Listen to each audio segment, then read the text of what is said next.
कुछ फिल्में आपको एंटरटेन करती है, कुछ फिल्में आपको बेचैन कर देती है। ये वो कहानी नहीं है जिसे आप आराम से बैठकर देख सके, क्योंकि जिस वक्त आप ये फिल्म देख रहे होंगे उसी वक्त कहीं कोई चीख दबा दी जाएगी, कहीं कोई लड़की इंसाफ से पहले समाज के कटघरे में खड़ी कर दी जाएगी। फिल्म 80 आपको हर थोड़ी देर में याद दिलाती है कि ये सिर्फ पर्दे की कहानी नहीं है, ये उसी हवा की सच्चाई है जिसमें हम रोज सांस लेते हैं। क्योंकि ये कहानी किसी एक की नहीं है, ये उस समाज की तस्वीर है जहां सच भी अक्सर अकेला पड़ जाता है। दोस्तों, आज हम 80 मूवी को एक्सप्लेन करने वाले हैं। वीडियो स्टार्ट करने से पहले चैनल को सब्सक्राइब जरूर कीजिएगा ताकि आपको इसी तरह के लेटेस्ट और फ्रेश कंटेंट मिलते रहे। तो दोस्तों, फिल्म की शुरुआत होती है एक स्वीट फैमिली से। उस फैमिली में परिमा नाम की औरत, विनय नाम का आदमी और उनका बच्चा ध्रुव रहता है। ध्रुव सिर्फ 8 साल का है और उनकी फैमिली बहुत ही अच्छी है क्योंकि उनकी फैमिली में कोई भी कलेश नहीं है। परिमा जो है वो स्कूल में टीचर है, तो वहीं विनय जो है वो सुपरमार्केट में काम करता है और हर रोज विनय जो है वो अपने बेटे ध्रुव को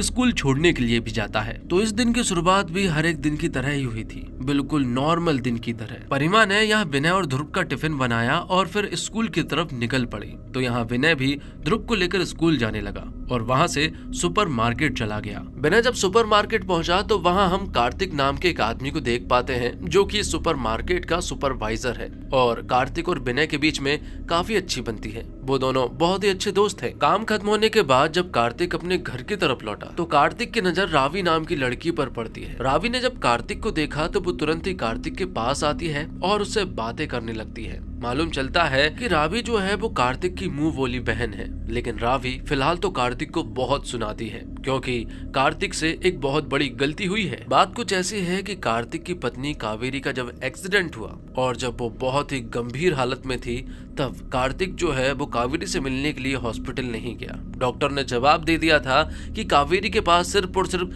3 दिन बचे हैं, लेकिन कावेरी ने हिम्मत दिखाकर 7 दिन तक अपनी सांसें जो है वो बंद नहीं होने दी। वो हमेशा सिर्फ और सिर्फ कार्तिक के बारे में पूछती कि क्या कार्तिक यहाँ पर आया है। वो हमेशा कार्तिक को देखना चाहती थी, लेकिन कार्तिक हॉस्पिटल कभी नहीं पहुंचा। कार्तिक बताता है कि उसे बहुत ही जरूरी काम आ गया था, इसी वजह से वो बाहर चला गया था। कावेरी ने कार्तिक के लिए एक वॉइस नोट भी तैयार किया था। उस वॉइस नोट को अभी तक यहाँ रावी ने तक नहीं सुना है, इसलिए वो वॉइस नोट कार्तिक को दे देती है। लेकिन कार्तिक की भी फिलहाल तो हिम्मत नहीं है कि वो उस वॉइस नोट को सुन सके। जिसके बाद हम परिमा को देखते हैं। परिमा स्कूल से लौट कर एक फेयरवेल पार्टी में जाती है जो कि स्कूल के ही किसी की थी। वहाँ विनय भी पहुंच चुका था, लेकिन विनय ने देखा कि यहाँ परिमा को देर हो जाएगी, इसलिए विनय जो है वो वापस घर आ गया और उसने परिमा से बोल दिया कि तुम अपना टाइम लेकर आराम से घर आना। लेकिन शायद विनय ने यही सबसे बड़ी गलती कर दी थी कि उसने परिमा को अकेले छोड़ दिया, क्योंकि जब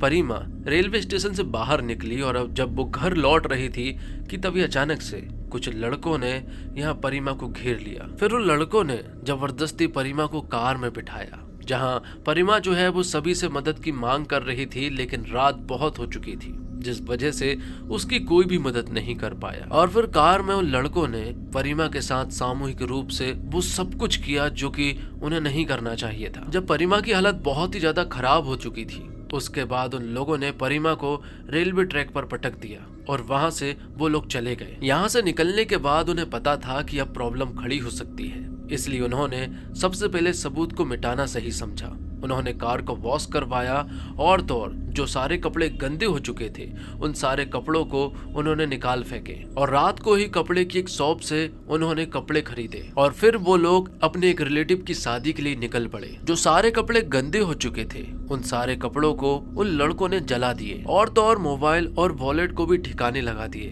ताकि कोई भी सबूत ना रहे। अगले सुबह जब हुई तो एक आदमी ने परिमा को रेलवे ट्रैक पर देखा, जहाँ उसकी हालत जो है वो बहुत ही ज्यादा खराब थी। जब उस आदमी ने परिमा को इस हालत में देखा तो उसने परिमा की मदद करने की सोची और फिर उसे उठाकर तुरंत ही वो हॉस्पिटल लेकर गया। जब ये बात विनय को मालूम चली तो विनय अपने बेटे ध्रुव को लेकर तुरंत ही हॉस्पिटल पहुंचा। विनय को यह मालूम नहीं था कि उसकी पत्नी के साथ क्या हुआ है, इसी वजह से विनय अपने साथ ध्रुव को लेकर भी चला गया था। लेकिन जब वो हॉस्पिटल पहुंचा तब जाकर उसे सारी कहानी मालूम चली कि परिमा के साथ क्या हुआ है। लेकिन विनय अपने बेटे ध्रुव को ये बता नहीं सकता है कि परिमा के साथ क्या हुआ है, लेकिन ध्रुव भी अब बड़ा हो चुका है वो भी सारी चीजें समझ पा रहा था। जिसके बाद अगले दिन जो है वो फॉरेंसिक डिपार्टमेंट वाले उस जगह पर पहुंचे और वहां जाकर उन्होंने सारे एविडेंस को कलेक्ट किया। थोड़ी देर के बाद ही यहाँ पर इन्वेस्टिगेशन ऑफिसर आशुतोष और एएसआई संजय भी पहुंच चुके थे, जो कि आसपास के सीसीटीवी कैमरा को चेक करना चाहते हैं ताकि उन्हें उस कार का नंबर प्लेट मिल सके। हालांकि उन्हें वो कार मिल चुकी थी जो कि उन्होंने पास में ही एक जगह पर छोड़ दी थी और साथ ही वहां से भी सारे एविडेंस को कलेक्ट किए गए। अब ये कार किसकी है और संजय की जब इन्वेस्टिगेशन स्टार्ट होती है तो उन्हें 4 बंदों के बारे में मालूम चलता है जो कि अक्सर शराब पीते रहते हैं और इसी तरह की हरकत करते रहते हैं। तब संजय उन लड़कों के पास गया और बारी बारी से सारे लड़कों को अरेस्ट करना शुरू कर दिया और अब उन सभी लोगों को संजय ने पुलिस स्टेशन ले गया था। संजय ने उन्हें पुलिस स्टेशन तो लेकर चला गया था, लेकिन अब जल्द ही उन्हें कोर्ट में भी पेश करना था। जब उन्हें कोर्ट में पेश किया जाना था तभी हम नवरत्न नाम के एक ऐसे एडवोकेट को देख पाते हैं जो कि बहुत ही तेज है और नवरत्न ही इनके केस को लड़ने वाला है। यहाँ में दीपराज नाम के एक आदमी के बारे में मालूम चलता है जो कि बहुत ही ज्यादा रिच है और पैसों की दम पर वो कोई भी न्याय जो है वो आराम से पलट सकता है। और जो 4 एक्यूज्ड है उनमें से एक लड़का जो है वो दीपराज का भी है जिसका नाम निक्का है और निक्का को बचाने के लिए दीपराज जो है वो कुछ भी कर सकते हैं। जब नवरत्न कोर्ट पहुंचा तो वो वहां जाकर जज साहब को बताता है कि जिन लड़कों को तुम एक्यूज्ड कह रहे हो वो एक्यूज्ड नहीं है बल्कि विक्टिम है, क्योंकि जब ये लोग एक रिलेटिव की शादी में जा रहे थे तभी अचानक से कुछ लड़कों ने इनके ऊपर हमला किया, इनकी कार को चुराया, सारे पैसे सारे मोबाइल तक चुरा लिए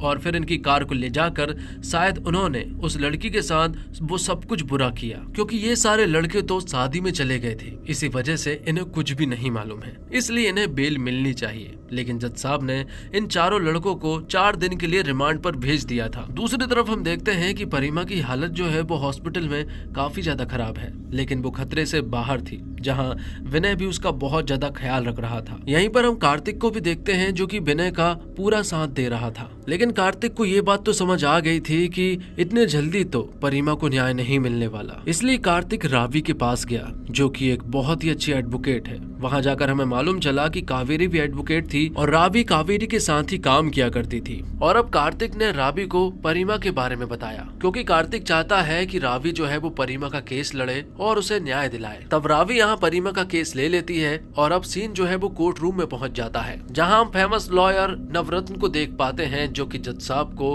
उस दिन के बारे में सब कुछ बताता है और वो लड़के कहाँ थे ये भी बताता है। वो बताता है कि रात होते ही ये सभी लोग अपने रिलेटिव की शादी में गए थे, लेकिन बीच रास्ते में ही कुछ बदमाशों ने इनके ऊपर हमला कर दिया, इनके मोबाइल, इनके वॉलेट सब कुछ छीन लिया और कार भी लेकर चले गए। बाद में ये लोग जैसे तैसे लिफ्ट मांगकर बस से उस रिलेटिव की शादी में पहुंचे और फिर बाद में पास ही के पुलिस स्टेशन में इन्होंने कार के गुम हो जाने की FIR भी दर्ज की और सर्वाइवर से जो DNA प्राप्त किया गया है उस DNA को मैच भी किया गया है, लेकिन वो DNA भी मैच नहीं हुआ है, जिससे कि ये साबित होता है कि ये चारों लड़के जो है वो निर्दोष है और इन्हें तुरंत के तुरंत बेल मिलनी चाहिए। लेकिन रावी यहाँ कहती है कि ऐसे मूवमेंट पर तो फिलहाल तो बेल नहीं मिल सकती है। साथ ही वो कहती है कि DNA को दूसरे लैब में ले जाया जाए ताकि वहाँ पर उसकी अच्छे से जांच की जाए। यहाँ पर जज साहब भी रावी की बात मान लेती है, जिसके बाद रावी परिमा से मिलने के लिए जाती है। वो कहती है कि उन 4 लड़कों ने तुम्हारे साथ क्या क्या किया था वो सब कुछ बताओ।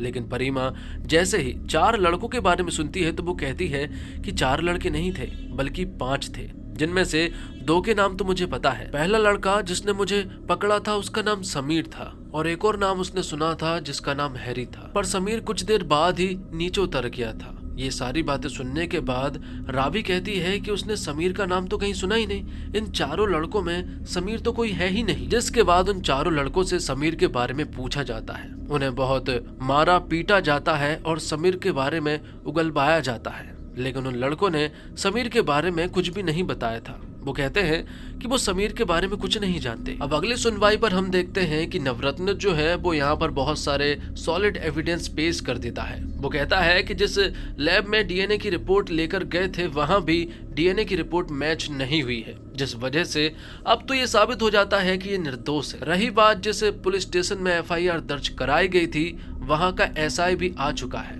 लेकिन वहाँ की सीसीटीवी फुटेज अभी भी नहीं मिली थी। पर राबी चाहती है कि वहाँ के सीसीटीवी फुटेज की जानकारी उन्हें मिले ताकि वो ये देख पाए कि ये चारों लड़के जो है वो एफआईआर दर्ज कराने के लिए पुलिस स्टेशन सचमुच आए थे। लेकिन राबी के पास कुछ भी ऐसे सॉलिड एविडेंस नहीं थे कि वो उन्हें रोक पाए, जिस वजह से यहाँ पर उन चारों लड़कों को बेल मिल जाती है। ये देखकर सभी लोग हैरान थे, सभी को बुरा भी लग रहा था, लेकिन वो कुछ नहीं कर सकते हैं क्योंकि उनके पास एविडेंस नहीं थे। कार्तिक भी ये सब कुछ चुपचाप देख रहा था, जिसके बाद दीपराज जो है वो अपने बेटे निक्का को लेकर घर चला जाता है। घर पहुंचकर मालूम चला कि दीपराज की बेटी की शादी है जो कि 1 हफ्ते के अंदर ही होने वाली है। लेकिन दीपराज की पत्नी को अपने बेटे निक्का के बारे में कुछ भी नहीं मालूम था कि उस रात उसने क्या किया था। यहाँ दीपराज की पत्नी को ऐसा लग रहा था कि निक्का बिल्कुल निर्दोष है, लेकिन यहाँ दीपराज ने अपनी पत्नी को सब कुछ बता दिया था कि निक्का ने उस रात सचमुच ही वो सब कुछ किया था। निक्का बताता है कि उस रात उसने कुछ नहीं किया था, बल्कि वो तो बस कार चला रहा था।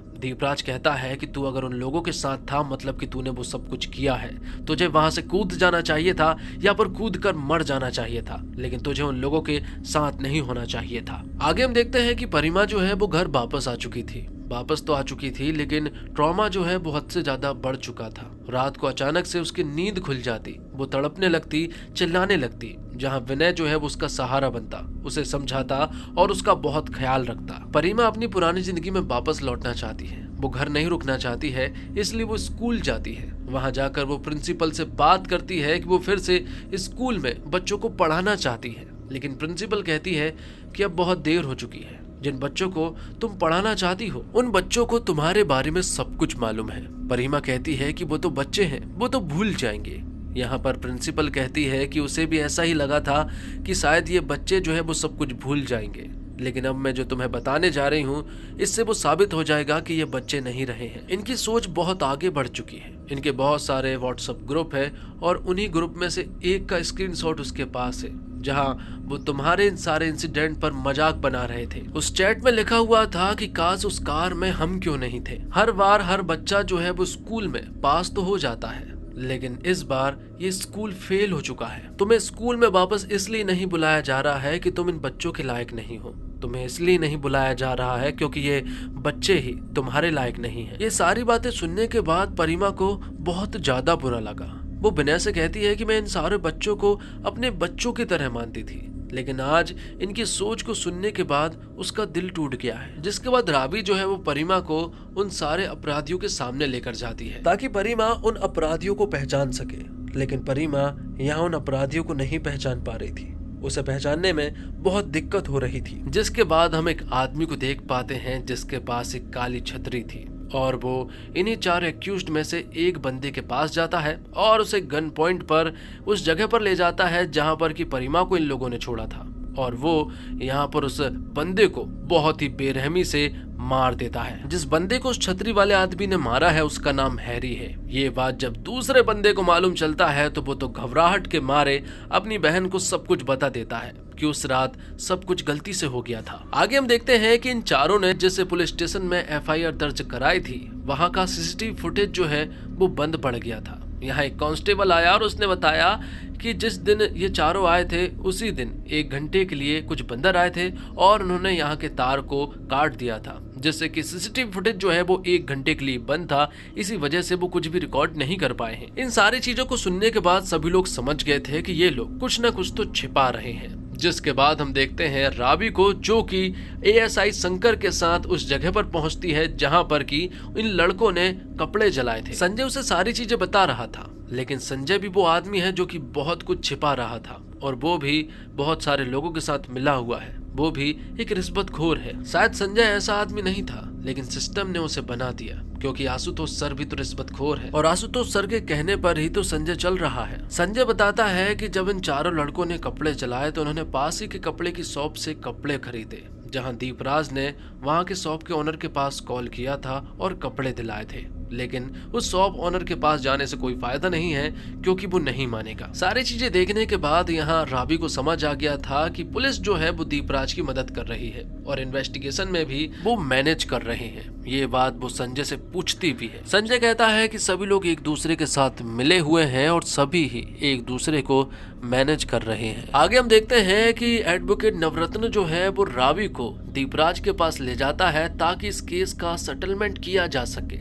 जब यहाँ पर रावी दीपराज से बात करती है तो वो कहती है कि अगर तुम्हारा लड़का जो है वो सरकारी गवाह बन जाता है तो उसे सिर्फ और सिर्फ 2.5 साल की सजा होगी। लेकिन दीपराज कहता है कि वो सिर्फ बच्चा है, इतनी बड़ी सजा वो नहीं झेल पाएगा, इसलिए उसे सिर्फ और सिर्फ 1.5 साल की सजा मिलनी चाहिए। और तो और दीपराज यहाँ पर रावी से पैसों के बारे में भी बात कर रहा था कि तुम्हें जितना भी पैसा चाहिए तुम हमसे मांग सकती हो, बदले में तुम्हें हमारे निक्का को छोड़ना पड़ेगा। चाहो तो हम तुम्हें विदेश भिजवा दें, लेकिन तुम्हें हमारे निक्का को तो छोड़ना ही पड़ेगा। रावी सिर्फ एक ही बात कहती है कि अगर सरकारी गवाह बन जाता है तो कम से कम 2.5 साल की सजा तो होगी, जिसके लिए वो लोग भी मान चुके थे। तो वही निक्का भी अपनी गर्लफ्रेंड के साथ क्लब जा चुका था। लेकिन वहीं पर हम छतरी वाले उस आदमी को देखते हैं जो कि निक्का को जान से मार देता है। उसी रात हम संजय को देखते हैं जो कि उस कपड़े वाले शॉप ओनर को घसीट कर बांध कर अपने साथ लेकर आ गया था और उससे सब कुछ उगलवा लिया था और उसने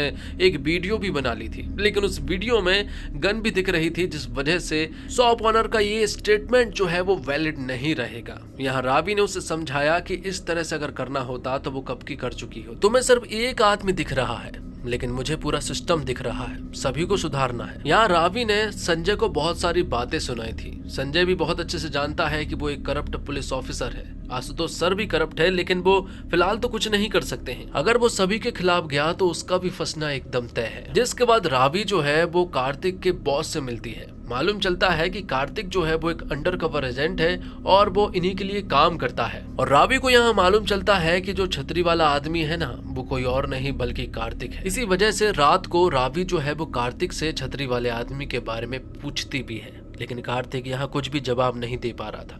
यहाँ रावी ने उसे बताया कि निक्का तो सरकारी गवाह बनने के लिए राजी हो गया था, लेकिन आपकी वजह से वो मारा गया क्योंकि आपको तो हीरो बनना है। आगे हम देखते हैं कि अब परिमा जो है वो कोर्ट में आने के लिए पूरी तरह से रेडी थी। रावी ने उसे बहुत कॉन्फिडेंस दिया है और अब परिमा कोर्ट आ सकती है। तो वहीं एएसआई संजय ने समीर के बारे में पता लगा लिया है कि आखिरकार वो कहां पर छिपा हुआ है। तब जाकर यहाँ संजय ने उसे अरेस्ट कर लिया। लेकिन यहाँ समीर तो संजय को ही खरीदने में लगा हुआ था। समीर तो यहाँ संजय को मुंह बोली रकम देने के लिए तैयार था। वो कहता है कि बस तुम्हें बोलना है कि तुम्हें कितने लाख रुपए चाहिए, 5 मिनट में वो जुगाड़ कर देगा। लेकिन संजय को वैसे ही करप्शन के ऊपर बहुत गुस्सा आ रहा था, ऊपर से समीर उसे खरीदने की कोशिश कर रहा था। तब ले जाकर वो उसे जेल में ठूस देता है और उसकी बहुत जमकर पिटाई भी करता है। जिसके बाद हम देखते हैं कि कोर्ट में नवरत्न जो है वो परिमा से बहुत ही उल्टे सीधे सवाल पूछ रहा था। परिमा जो है वो सब कुछ बता रही थी, लेकिन नवरत्न के सवाल जो है वो बहुत ही उल्टे सीधे थे। यहाँ नवरत्न कहता है कि जब तुम्हें पकड़ा गया था तो तुम्हारी सलवार को फाड़ा गया था, ऐसा तुमने कहा था, लेकिन सलवार तो कहीं भी फटी नहीं थी। परिमा कहती है कि ऐसा तो उसने कभी कहा ही नहीं। उस समय पर मेरी ऐसी हालत थी कि लोगों को जैसा लगा उन्होंने वैसा बयान लिख लिया। यहाँ परिमा जो है वो अपना फेस कवर करके ये सारी चीजें बोल रही थी, लेकिन उसे घबराहट भी हो रही थी। वो इस तरह से तो सभी के सामने नहीं बोलने वाली क्योंकि उसने कोई गलती तो नहीं की है। तो यहाँ परिमा जो है वो अपने फेस के कवर को हटा देती है और निडर होकर सारे सवालों के जवाब देने लगती है। नवरत्न पूछता है कि क्या आपको उन लोगों के फेस याद हैं, लेकिन यहाँ परिमा कहती है कि मुझे उन लोगों के फेस ठीक से याद नहीं है क्योंकि उस समय पर उसकी हालत जो है वो काफी ज्यादा खराब थी। इसे देखते हुए नवरत्न सिर्फ एक ही बात कहता है कि अगर तुम्हें उनके फेस याद नहीं है तो फिर ये लोग जो है वो एक्यूज्ड नहीं कहलाएंगे। तो वही छतरी वाला आदमी जो है वो लोगों की नजरों में हीरो है, लेकिन यहाँ पर रावी जो है वो उसे हीरो नहीं मानती, रावी तो उसे अपराधी मानती है। और इसीलिए जब अगले दिन की सुनवाई पर रावी पहुंची तो किसी ने यहाँ रावी के मुंह पर इंक डाल दी थी, क्योंकि रावी जो है वो उस छतरी वाले आदमी को अपराधी मान रही थी। इसीलिए छतरी वाले के फैंस जो है वो भड़क उठे और वो रावी के मुंह पर इंक डाल देते हैं। कोर्ट में आने के बाद रावी कहती है कि डिफेंस ने कहा कि कार चोरी हो गई, मोबाइल, वॉलेट सब कुछ छीन लिया, बस में धक्के खाकर शादी तक भी पहुंच चुके। शादी में फोटोज जो है वो सुबह की खिंचाई गई, उसके बाद FIR कराई गई, लेकिन CCTV फुटेज नहीं है क्योंकि बंदरों ने तार काट दिए थे। तो राबी जो है वो उस शॉप ओनर को बुलाती है जिससे कि लड़कों ने कपड़े खरीदे थे। यहाँ उस शॉप ओनर से पूछा जाता है कि रात को 3 बजे दीपराज ने आपके पास कॉल किया था, वो किसके लिए किया था। शॉप ओनर कहता है कि उनसे पता नहीं अचानक से ही कॉल लग गया था, शायद गलती से लग गया था और हमारे बीच में बात तो सिर्फ कुछ सेकंड ही हुई थी। लेकिन यहाँ पर राबी बताती है कि कुछ सेकंड नहीं बल्कि 4.5 मिनट तुम दोनों के बीच में बातें हुई थी। लेकिन इससे भी ये साबित थोड़ी ना होता है कि ये चारों लोग ही अपराधी हैं। इसलिए वो कटघरे में गुलाब सिंह को बुलाती है जिनके पास अक्सर फॉरेंसिक डिपार्टमेंट के मालखाने की चाबी होती है। उनसे जब पूछा गया कि क्या फॉरेंसिक डिपार्टमेंट के जो सारे सबूत यहाँ मालखाने में आते हैं क्या उनको बदला जा सकता है, यहाँ पर गुलाब सिंह ने मना किया था। जिसके बाद राबी जो है वो कटघरे में ASI संजय नरवाल को बुलाती है। अब राबी यहाँ संजय से सवाल जवाब करने लगती है और पूछने लगती है कि क्या फॉरेंसिक डिपार्टमेंट के सबूतों से छेड़छाड़ हो सकती है, क्या डिपार्टमेंट का कोई आदमी उनसे छेड़छाड़ कर सकता है।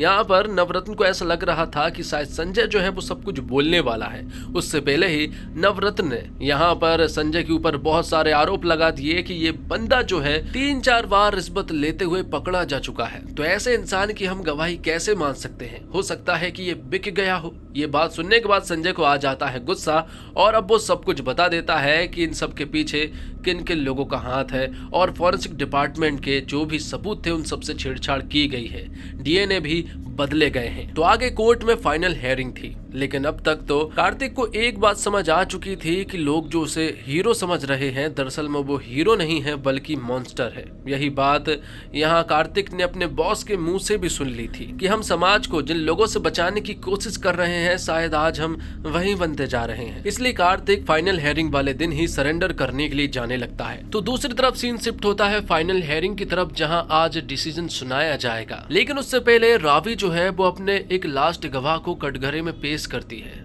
वो लड़की दरअसल में 13 साल की एक छोटी सी बच्ची थी जो कि समीर की बेटी है। समीर की बेटी यहाँ कोर्ट में सब कुछ बता देती है। वो कहती है कि रात को पापा आए थे, वो बहुत ही घबराए हुए लग रहे थे, उनके कपड़े भी गंदे थे तो उन्होंने अपने कपड़ों को जलाए थे। उनके गर्दन पर ऐसे निशान थे जैसे उन्हें किसी ने काटा हो, शायद वो नाखून के निशान थे। लेकिन ये सारी बातें सुनने के बाद नवरत्न कहता है कि क्या तुम्हें ऐसा लगता है कि तुम्हारे पिताजी जो है वो ये सब कुछ कर सकते हैं। बार बार नवरत्न उस छोटी सी बच्ची से यही सवाल पूछे जा रहा था। आखिर में उस बच्ची को आखिर में बोलना ही पड़ा कि हाँ मेरे पिताजी ऐसा कर सकते हैं क्योंकि उन्होंने पहले भी ऐसा किया है। ये सारी बातें सुनने के बाद रावी जो है वो अब कोर्ट में सब कुछ बता देती है। वो कहती है कि 2012 में एक केस ऐसा आया था और वो केस समीर का ही था, उसमें एक्यूज्ड भी समीर ही था और उस केस में भी समीर ने वही किया था जो इस केस में किया है। लेकिन तब एक सेटलमेंट हो गया था जिस वजह से समीर बच गया था। वो सेटलमेंट ये था कि जिस लड़की के साथ उसने ये सब कुछ किया है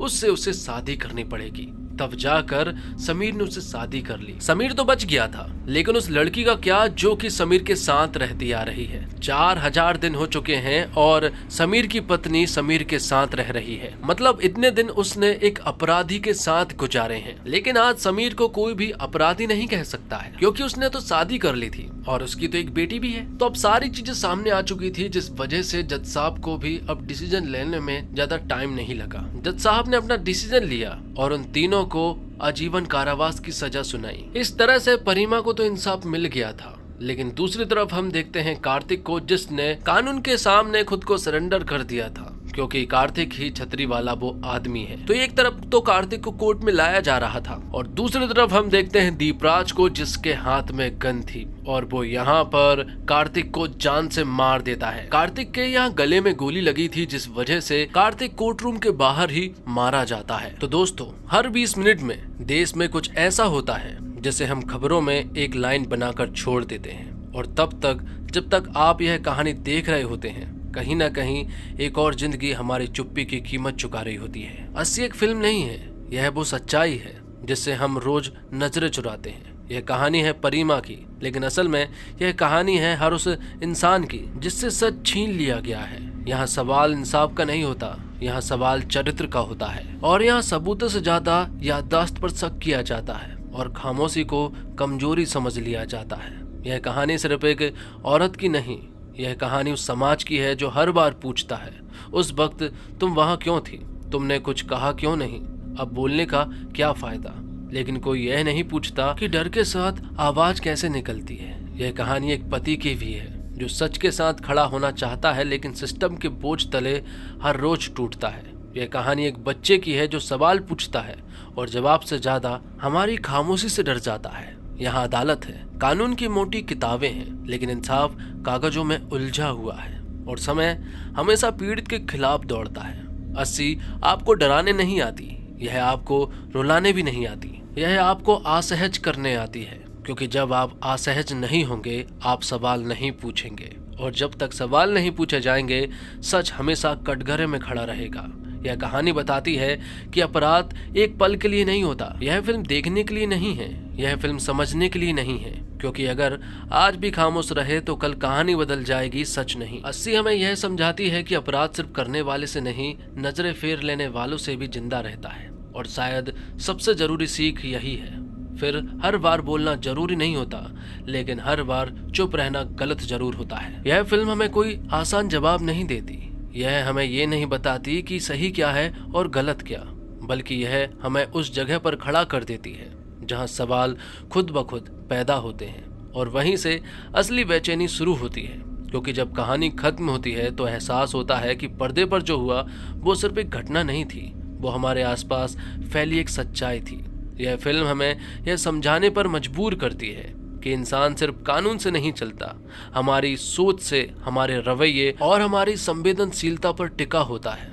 जब हम हर बात को शक की नजरों से देखते हैं, जब हम किसी की चुप्पी को उसकी कमजोरी मान लेते हैं, तब हम अनजाने में उसी व्यवस्था का हिस्सा बन जाते हैं जो सच को सबसे पहले थकाती है। यह कहानी हमें आईना दिखाती है कि सिस्टम की सबसे बड़ी कमी उसके नियम नहीं होते, बल्कि उसे चलाने वाले लोग होते हैं। कागजों पर सब कुछ सही हो सकता है, धाराएं मजबूत हो सकती है, लेकिन अगर इंसान के भीतर समझ और करुणा नहीं है तो फैसला सिर्फ औपचारिक बनकर रह जाता है। फिल्म यह भी सिखाती है कि हर लड़ाई आवाज उठाने से नहीं जीती जाती। कुछ लड़ाइयाँ तब हार जाती है जब समाज सवाल पूछना छोड़ देता है, जब हम यह सोचकर पीछे हट जाते हैं कि यह हमारा मामला नहीं है, तभी सबसे बड़ा नुकसान हो चुका होता है। क्योंकि अन्याय को ताकत चुप्पी से ही मिलती है, और शायद इस फिल्म की सबसे बड़ी सीख यही है कि सही के साथ खड़े होना हमेशा आरामदेह नहीं होता। यह आपको असहज करता है, आपसे जवाब मांगता है, और कभी कभी आपकी सहूलियत छीन लेता है, लेकिन यही वो कीमत है जो एक जिम्मेदार समाज को चुकानी पड़ती है। 80 खत्म होकर भी खत्म नहीं होती, यह आपके साथ चलती है, आपके सवालों में, आपकी खामोशी में, और उन पलों में जब आपको तय करना होता है कि आप चुप रहेंगे या फिर सही के साथ खड़े रहेंगे। तो दोस्तों, इसी के साथ ये फिल्म यहीं पर समाप्त हो जाती है। उम्मीद करता हूँ दोस्तों आपको वीडियो पसंद आई होगी। वीडियो पसंद आई हो तो वीडियो को लाइक जरूर कीजिएगा और चैनल को भी सब्सक्राइब कीजिएगा, ताकि आपको इसी तरह के लेटेस्ट और फ्रेश कंटेंट मिलते रहे। मिलते हैं एक और कमाल की वीडियो के साथ, तब तक के लिए आप हमारे चैनल के साथ बने रहिए। धन्यवाद। जय हिंद, जय भारत, जय श्री राम।